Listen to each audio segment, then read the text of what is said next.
Hello, नमस्कार दोस्तों। आज हम बात करेंगे पंजाब नेशनल बैंक के बारे में और इसकी एक इम्पोर्टेंट न्यूज़ जो कि कल आ चुकी थी। और जिस किसी ने उस न्यूज़ को नहीं देखा है, कोई बात नहीं, आज मैं आपको उस न्यूज़ के बारे में बता दूंगा। आप उसको पूरी डिटेल में पढ़ सकते हैं और न्यूज़ क्या थी वो भी हम डिस्कस करेंगे और उसके बाद में हम इसके लेवल से भी देखेंगे। और मैं आपसे ये कहना चाहता हूँ कि अगर आप मेरे किसी भी वीडियो को देखने के बाद में शेयर में ट्रेड करते हैं तो प्लीज अपने फाइनेंशियल एडवाइजर से एक बार जरूर कंसल्ट करें, उसके बाद में शेयर में ट्रेड करें। चलिए वीडियो को फटाफट शुरुआत कर लेते हैं और देखते हैं कि कहां पर आपको परचेसिंग करनी थी और कहां पर आपको सेलिंग करनी थी और स्टॉक में ट्रेंड कौन सा चल रहा है। साथ ही अगर आप स्विंग ट्रेडिंग करते हैं तो उसके लिए कुछ अलग होता है, चार्ट में लॉन्ग टर्म के लिए इन्वेस्ट करते हैं तो कुछ और होता है। अब हम चलते हैं सबसे पहले न्यूज की तरफ। न्यूज आप गूगल में सर्च कर सकते हैं डायरेक्टली पंजाब नेशनल बैंक के बारे में और यहाँ पर आपको दिखाई दे रही होगी पीएनबी को सिंटेक्स इंडस्ट्री ने लगाया 1203 करोड़ रुपए का चूना। जाने क्या है इस कंपनी का कारोबार।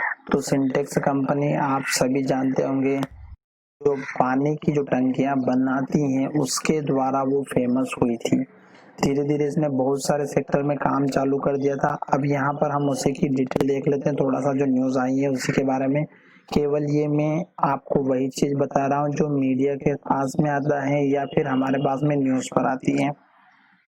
यहाँ पर देखिएगा मार्च 2020 तक कंपनी पर 7,218 करोड़ रुपए का कर्ज था। इसमें से 2,203 करोड़ रुपए के लोन के मामले में कंपनी डिफॉल्टर साबित हो चुकी थी। यही सिंटेक्स ने 2019 में कर्ज की रिस्ट्रक्चर के प्लान को खारिज कर दिया था और दिवालिया प्रक्रिया से गुजरने की बात कही थी। तो ये इसकी मेन पॉइंट की बात थी। अब उसके बाद अगर आप देखेंगे तो यहाँ पर बहुत कुछ दिया हुआ है डिटेल में। तो यहाँ टेक्सटाइल से लेकर प्लास्टिक टैंक तक बनाने वाली इस कंपनी की शुरुआत 1931 में 1931 में हुई थी। सबसे पुरानी कंपनी अगर देखा जाए तो बहुत ही पुरानी कंपनी 1931 में, और ये टेक्सटाइल से लेकर प्लास्टिक टैंक तक बनाने वाली कंपनी है। इस कंपनी का नाम भारत विजय मिल्स लिमिटेड था और गुजरात के कलोल में टेक्सटाइल मिल के तौर पर स्थापना हुई थी। इसके बाद इसी company rebranding Sintex industry limited के नाम से हुई थी। फिर कंपनी ने वाटर टैंक, स्टोरेज टैंक समेत प्लास्टिक के कई बड़े आइटम तैयार करने की शुरुआत की। यानी कि कंपनी बहुत बड़ी बनती गई धीरे धीरे करके। यही नई कंपनी ने प्लास्टिक के दरवाजे, विंडो फ्रेम, प्लेट्स भी बनाने शुरू कर दिए। उसके बाद आपको और कुछ भी देखने को मिला। तो यहाँ पर देखिएगा plastic partition, fall ceiling, wall panelling, cabinets और फर्नीचर भी सिंटेक्स इंडस्ट्री लिमिटेड के द्वारा तैयार किए जाते हैं। फिलहाल कंपनी कर्ज के बड़े संकट से जूझ रही है। मार्च 2020 तक कंपनी पर 7,218 करोड़ रुपए का कर्ज था। इसमें से 2,203 करोड़ रुपए के लोन के मामले में कंपनी डिफॉल्टर साबित हो चुकी है। यही नहीं, सिंटेक्स ने 2019 में कर्ज के रिस्ट्रक्चरिंग के प्लान की खारिज कर दिया था और दिवालिया प्रक्रिया से गुजरने की बात कही थी। तो ये मैंने आपको बता दिया है। ये तो पीएनबी की न्यूज थी और साथ ही सिंटेक्स कंपनी की भी न्यूज थी। और ये न्यूज कब आई थी, यहाँ पर आप टाइम देख सकते हैं, 1 अक्टूबर 2020 10:05 पर। ये न्यूज हो सकता है जल्दी भी आ गई होगी किसी दूसरे न्यूज चैनल पर। उसके बाद अगर हम स्टॉक की तरफ चलते हैं तो स्टॉक में जो हमें पंजाब नेशनल बैंक का जो शेयर है उसमें बहुत भारी गिरावट देखने को मिली। क्योंकि कल मार्केट लास्ट ट्रेडिंग सेशन का अगर हम देखते हैं तो कल का मार्केट बहुत बढ़िया परफॉर्मेंस में रहा था। निफ्टी भी बढ़िया रही है, बाकी सारे स्टॉक्स बढ़िया रहे थे। अब मैं आपको दिखा देता हूँ कि अगर आप पीएनबी का यहाँ पर जो आपको ग्राफ दिखाई दे रहा है, मैंने पुराने वीडियो भी बनाए जिसमें लेवल्स भी बता रखे हैं। तो उन सभी लेवल्स के बारे में अगर हम बात करते हैं तो स्टॉक में पंजाब नेशनल बैंक का शेयर अगर आप देखें तो देखिएगा लगातार गिरता हुआ नजर आ रहा होगा और स्टॉक अभी अप ट्रेंड में आना स्टार्ट नहीं किया है। वो उसका कारण यहाँ पर आप देख सकते हैं। पहला तो यहाँ पर जो आपको 150 डेज का मूविंग एवरेज दिखाई दे रहा है और दूसरा यहाँ पर दिखाई दे रहा है 50 डेज का मूविंग एवरेज। तो मैं आपसे ये कहना चाहता हूँ कि स्टॉक में अगर आप किसी भी वीडियो को देखने के बाद में लेवल पर ट्रेड करते हैं तो अपने फाइनेंशियल एडवाइजर से एक बार जरूर कंसल्ट करें। अभी मैं चार्ट में अगर एनालिसिस करने की बात कहूँ तो मैं केवल यहाँ पर ही एनालिसिस करने वाला हूँ, क्योंकि अभी स्टॉक की प्राइस ऊपर चल रही है तो हमें उससे कोई भी मतलब नहीं है कि शेयर कहाँ पर चल रहा है। और मैंने ये लेवल्स ऑलरेडी बना करके रखे हुए थे और आपको यहाँ पर सारे लेवल से भी देखने को मिल रहे होंगे, जिसने मेरा पुराना वीडियो देखा होगा उसमें। तो मैं आपको फिर से कह देता हूँ कि अगर आप मेरे किसी भी वीडियो को देखने के बाद शेयर में ट्रेड करते हैं तो प्लीज अपने फाइनेंशियल एडवाइजर से एक बार जरूर कंसल्ट करें। और दूसरी इम्पोर्टेंट बात, अगर आप मेरे द्वारा अगर प्रॉफिट या लॉस होता है तो उसके स्वयं आप जिम्मेदार रहेंगे।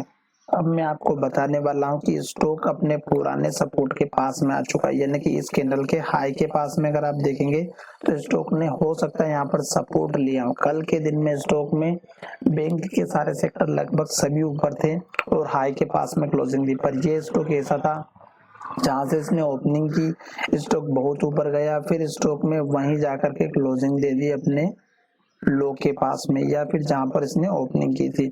और ये हमारी इन्वर्टेड हैमर कैंडल है। और इन्वर्टेड हैमर कैंडल जब भी टॉप या बॉटम पर बनती है तो स्टॉक में कुछ न कुछ हलचल जरूर होती है। अब यही चीज हम देखने के लिए हम एनएसई की वेबसाइट पर चलेंगे और वहां से कुछ डाटा निकालेंगे, उसके बाद देखेंगे कि स्टॉक ऊपर जा रहा है या नीचे। सबसे पहले मैं यहाँ पर आपको लेकर के चलता हूँ एनएसए की वेबसाइट पर, और यहाँ पर अगर हम देखते हैं तो इसका डिलीवरी परसेंटेज कितना है, तो मात्र 15% की डिलीवरी है। तो हमें ये कल इंडिकेट कर रहा है नेगेटिव डायरेक्शन में। दूसरा वीवेब हमें 28.16 पर है और शेयर की प्राइस है 28 पर, ये भी हमें हल्का सा जो नेगेटिव इंडिकेट कर रहा है। अब हम चलते हैं हिस्टोरिकल वॉल्यूम पर, जो कि 6 करोड़ 21 लाख का वॉल्यूम लास्ट ट्रेडिंग सेशन में जनरेट हुआ है। तो क्या वॉल्यूम बहुत ज्यादा है? अगर वॉल्यूम बहुत ज्यादा है तो हमें देखना होगा कि कल स्टॉक में भारी गिरावट रह सकती है। तो देखिएगा यहाँ पर 6 करोड़ 21 लाख का वॉल्यूम जनरेट हुआ है कल के दिन में। क्यों? क्योंकि ये अपने सपोर्ट के पास में हो सकता है कि कल या परसों के दिन में स्टॉक में भारी गिरावट हो और फिर से रिकवरी हो जाए, या फिर इतनी भारी गिरावट हो कि स्टॉक पुराने लेवल को तोड़ करके नीचे चला जाए।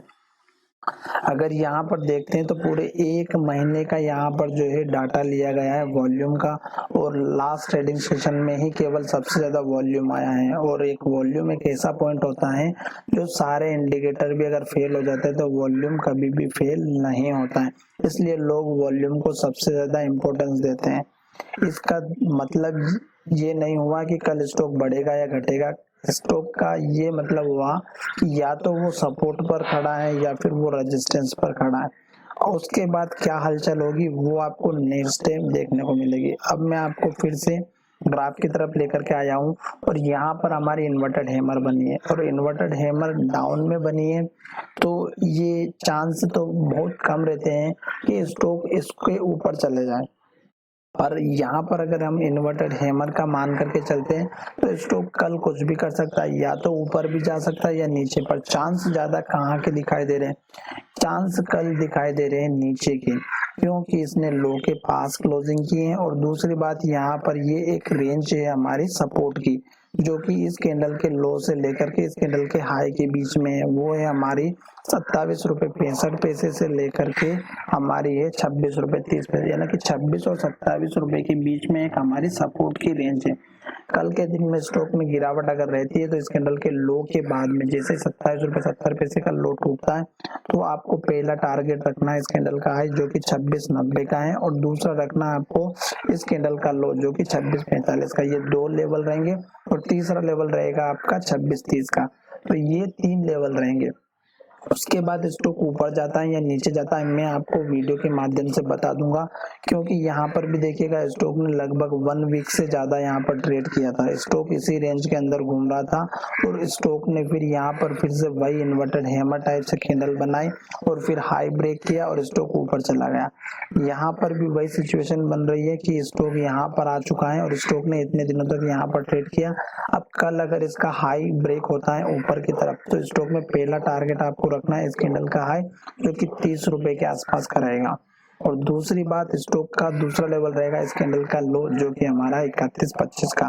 तो ये मैंने आपको दो लेवल बता दिए, बीच का एक लेवल चाहिए तो आप यहाँ पर इस कैंडल का हाई रख सकते हैं जो कि हमारा 31 रुपए का है। तो ये मैंने लेवल बता दिए। अब मैं आपको बता देता हूँ कि स्टॉक लॉन्ग टर्म में तो ऑलरेडी डाउन ट्रेंड में चल रहा है। शॉर्ट टर्म की बात करते हैं तो देखिएगा 1 मंथ 2 मंथ के अंदर अगर हम देखें यहाँ तक अप ट्रेंड था, यहाँ तक डाउन ट्रेंड था, फिर यहाँ से अप ट्रेंड था, फिर यहाँ पर डाउन ट्रेंड था।